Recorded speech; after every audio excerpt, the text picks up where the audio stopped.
Hello students, now today I am going to just explain you a new topic. This topic is narration part 2. Okay, so narration part 2, basically I will consider here the change of person. Okay, in a part 1 I have just explained you about the direct or indirect speech, and in the second one here I will explain you about the change of person. But before going to these details, first I want to just remember you a very nice thought of Swami Vivekananda. Okay, what was the thought? Thought was arise, awake, and stop not until the goal is reached. Arise, that means उठो, जागो और जब तक लक्ष्य की प्राप्ति ना हो तब तक चलते रहो. ओके, ये बहुत ही बड़ा थॉट स्वामी विवेकानंद ने दिया है और ये सारे लोगों के जिंदगी में लागू होता है. और यदि सारे लोग इस ढंग से सोचेंगे तो यह निश्चित है कि उनका जिंदगी सिंपल जिंदगी नहीं रहेगा, एक बहुत ही एक्टिव जिंदगी रहेगा. ओके, सो स्वामी विवेकानंद के इस थॉट्स के साथ मैं स्टार्ट करता हूं narration part 2. Okay, now come here. Now you see here there is change of person. Change of person, person के चेंज के बारे में बतलाया जाएगा. तो सबसे पहले ये बतलाइए कि कितने पर्सन हैं. ऑफ कोर्स पर्सन 3 है, फर्स्ट पर्सन, सेकंड पर्सन और थर्ड पर्सन. फर्स्ट पर्सन कौन है? फर्स्ट पर्सन जैसे मैं, अभी मैं बोल रहा हूं तो मैं क्या हुआ? फर्स्ट पर्सन हुआ. सेकंड पर्सन, सेकंड पर्सन कौन? जो सुन रहे हैं.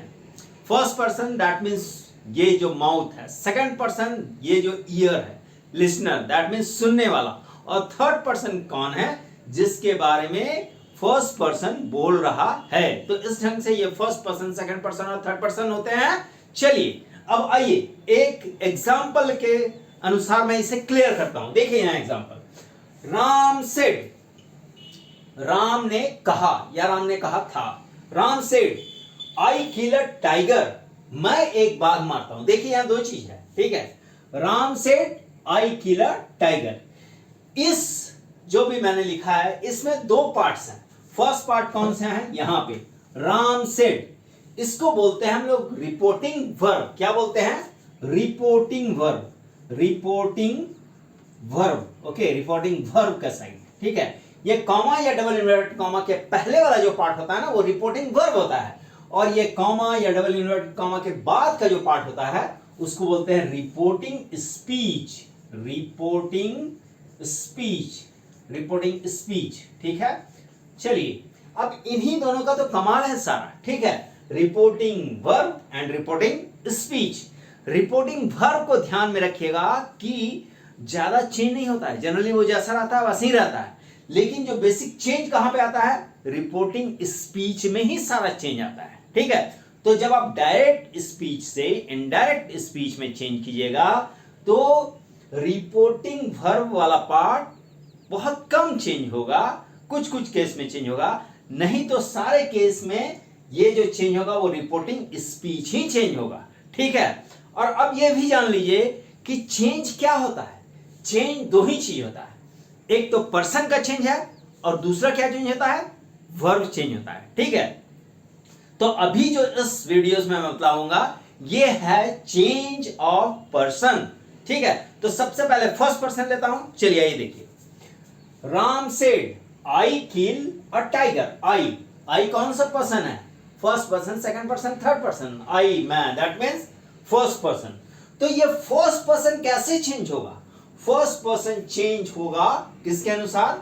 सब्जेक्ट के अनुसार. अब देखिए रिपोर्टिंग वर्ब के साइड में भी सब्जेक्ट, वर्ब और ऑब्जेक्ट होते हैं, वैसे ही रिपोर्टिंग स्पीच में भी सब्जेक्ट, वर्ब और ऑब्जेक्ट होते हैं. यदि आपको दिक्कत हो तो धीरे धीरे आराम आराम से सारा चीज समझते जाइएगा, क्योंकि ये जो चीज है ना ये बहुत बेसिक चीज है जिसको एक अच्छे ढंग से दिमाग में बिठाने का जरूरत है. या मौका मिले तो उसे लिख भी सकते हैं आप कि रिपोर्टिंग वर्ब का साइड कौन सा चीज है, रिपोर्टिंग स्पीच के साइड कौन सा चीज है, कौन सब्जेक्ट है, कौन वर्ब है, कौन ऑब्जेक्ट है.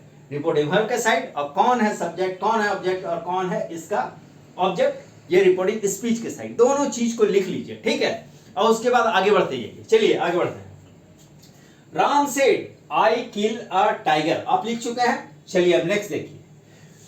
राम सेड हो गया, राम ने कहा था. आई किल अ टाइगर, मैं एक बाघ मारता हूं। देखिए, इसको चेंज करने के लिए रिपोर्टिंग वर्ब का साइड कुछ चेंज नहीं होगा।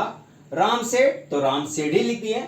अब कॉमा और डबल इन्वर्टेड कॉमा, इन दोनों को हटाने की जगह पे हम क्या लिख देते हैं, दैट, जिसको हम हिंदी में बोलते हैं की ना, वही इंग्लिश में है THAT, दैट। ठीक है, चलिए ये दैट आ गया। अब आ गया ये पर्सन। तो ये पर्सन कौन है, ये है हमारा फर्स्ट पर्सन। तो फर्स्ट पर्सन किसके अनुसार चेंज होता है, सब्जेक्ट के अनुसार, एस के अनुसार, सब्जेक्ट के अनुसार। तो रिपोर्टिंग वर्ब के सब्जेक्ट में कौन है, राम है। तो राम सेड दैट, यहां पे आ जाएगा राम, राम किल्ड टाइगर। देखिए, किल को किल्ड कर रहे हैं, उस पर भी दिमाग ज्यादा मत लगाइए, क्योंकि ये जो है ये चेंज ऑफ हमारा क्या है, टेंस है, उसे आगे के वीडियोज में बताऊंगा। ठीक है, अभी आप केवल कंसंट्रेट होइए कि कैसे पर्सन को चेंज करना है। ठीक है, तो पर्सन को चेंज करने के लिए फर्स्ट पर्सन है, तो फर्स्ट पर्सन किसके अनुसार चेंज होगा, यहां सब्जेक्ट के अनुसार चेंज होगा।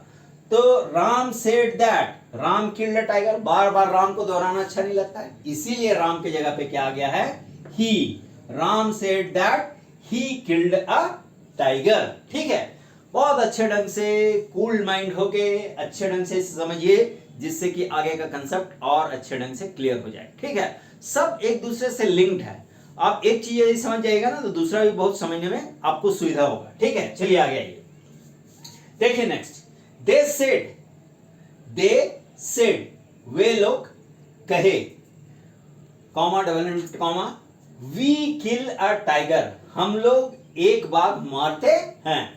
देखिए, बार बार हम राम का या किल या टाइगर का एग्जाम्पल लेते हैं। एग्जाम्पल लेने का सबसे बड़ा रीजन क्या होता है ना, सेम एग्जाम्पल लेने का, कि कंसेप्ट, जो बेसिक कंसेप्ट है ना, वो दिमाग में एकदम अच्छी तरह से आ जाए। उसके बाद हम बहुत सारा एक्सपेरिमेंट कर सकते हैं, लेकिन बेसिक जो चीज है ना, वो बेसिक एकदम पूरी तरह से हमारे दिमाग में बैठा हुआ होना चाहिए। और आपको भी ऐसे ही कोशिश करना चाहिए कि कोई भी एक बेसिक एग्जाम्पल लेके हम सारा का सारा कंसेप्ट को दिमाग में बिठा लें, और उसके बाद जितना एक्सपेरिमेंट करना है वो करते रहें। ठीक है, चलिए आइए। They said we kill a tiger, वे लोग कहे हम लोग मारते हैं बाघ। ठीक है, they said we kill a tiger. चलिए, अब यहां पे फर्स्ट पर्सन कौन है, यहां पे फर्स्ट पर्सन वी, इसके पहले कौन था, यहां आई था, और यहां पे वी है, वी मतलब हम लोग। तो फर्स्ट पर्सन किसके अनुसार चेंज होगा, सब्जेक्ट के अनुसार चेंज होगा। पहले ही बता दिया, फर्स्ट पर्सन सब्जेक्ट के अनुसार चेंज होता है, तो इसको सब्जेक्ट के अनुसार चेंज कीजिए। तो दे सेड, रिपोर्टिंग वर्ब का साइड कोई चेंज नहीं हुआ। उसके बाद that, comma double inverted comma के लिए दैट आ गया। अब आया वी, वी किसके अनुसार चेंज होगा, सब्जेक्ट के अनुसार। सब्जेक्ट में क्या बैठा हुआ है, दे, तो यहां लिख देंगे हम they. They said that they killed a tiger, बस फाइनल। ठीक है, कहीं कोई दिक्कत है ही नहीं। ठीक है, आप एक बार लिख लीजिए और उसे दोहरा दीजिए, तो आपका कंसेप्ट क्लियर हो जाएगा। चलिए, अब नेक्स्ट आते हैं।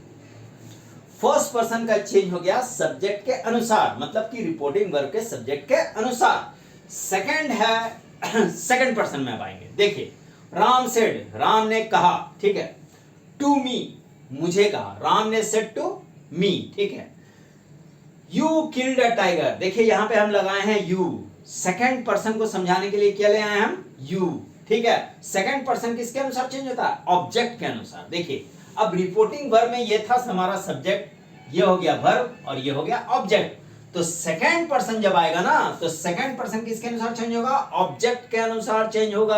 याद रखिएगा, फर्स्ट पर्सन सब्जेक्ट के अनुसार, सेकंड पर्सन ऑब्जेक्ट के अनुसार। ठीक है, सेकंड पर्सन किसके अनुसार चेंज करना है, ऑब्जेक्ट के अनुसार। Ram told me, Ram said to me, तो जब उसे चेंज करते हैं, जब एक आदमी दूसरे को बोलता है ना, टोल्ड, टेल्स या टोल्ड ये लिखते हैं, तो यहाँ पास्ट टेंस था तो इसीलिए टोल्ड लिखा गया। ठीक है, कोई बेसिक चेंज नहीं, याद रखिएगा, हम पहले ही बोले।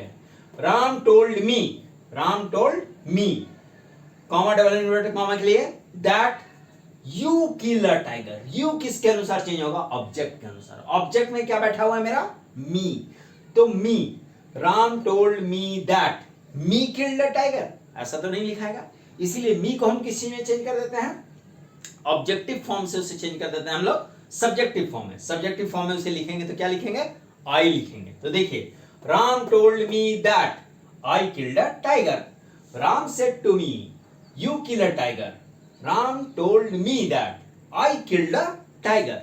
आप हिंदी में भी सोचिएगा ना तो बिल्कुल कंसेप्ट क्लियर हो जाएगा। ठीक है, नेक्स्ट चलिए एक और एग्जांपल देते हैं। He said to them, he said to them, वह कहा, किनसे कहा? उन लोगों से कहा। वह कहा उन लोगों से, क्या कहा?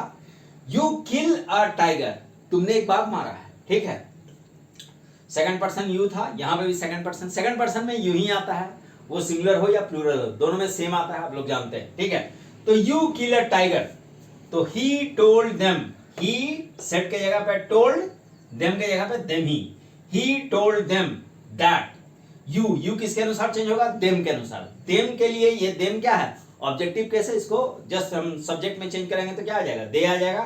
तो he told them that they killed a tiger, और इस ढंग से ये सेकंड पर्सन आपका चेंज हो गया। ठीक है, आप लिखते जाइएगा, लिख के जस्ट उसे रिवाइज कीजिएगा ना तो कंसेप्ट और अधिक क्लियर हुआ।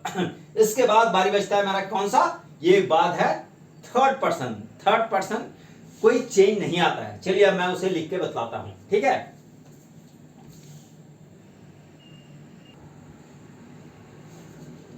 यस, देखिए अब ये थर्ड पर्सन का मैं एग्जांपल ले लिया हूं। यहां पे Ram said to me, Ram ने कहा, टू मी मुझसे कहा, he kills a tiger, he kills a tiger, third person मैं ले लिया हूं यहां पे।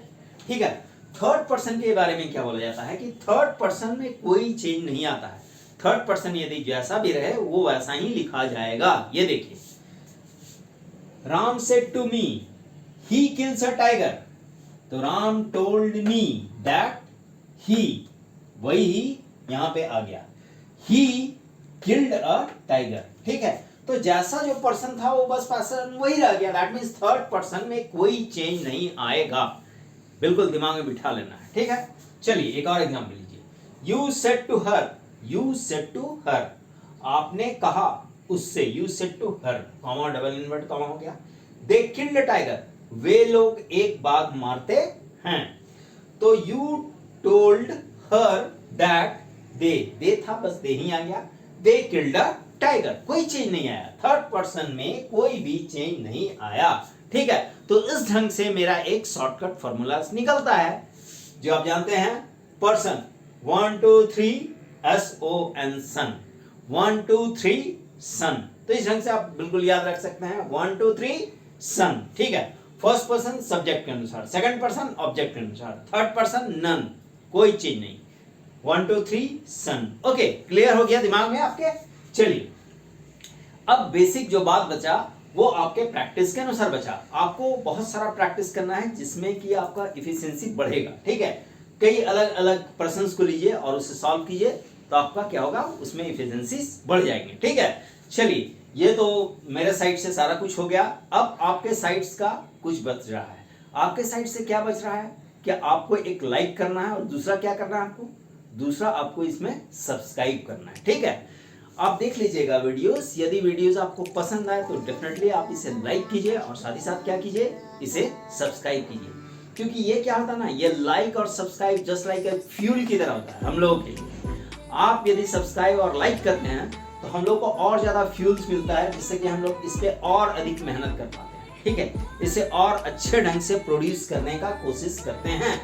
ऐसा कोशिश करते हैं कि ये पूरी तरह से 100% आपके दिमाग में बैठ जाए, वैसा कोशिश किया जाता है। ठीक है, और इसके लिए आप लोगों का क्या चाहिए, हमें आप लोगों का कमेंट चाहिए, आप लोगों का सब्सक्राइब चाहिए और आप लोग का लाइक चाहिए। ओके ओके देन, ठीक है, चलिए अब नेक्स्ट वीडियोज में मिलते हैं। नेक्स्ट वीडियोज रहेगा नरेशन पार्ट 3, इसमें हम बतलाएंगे आप लोगों को चेंज ऑफ टेंस के बारे में। Okay then, okay.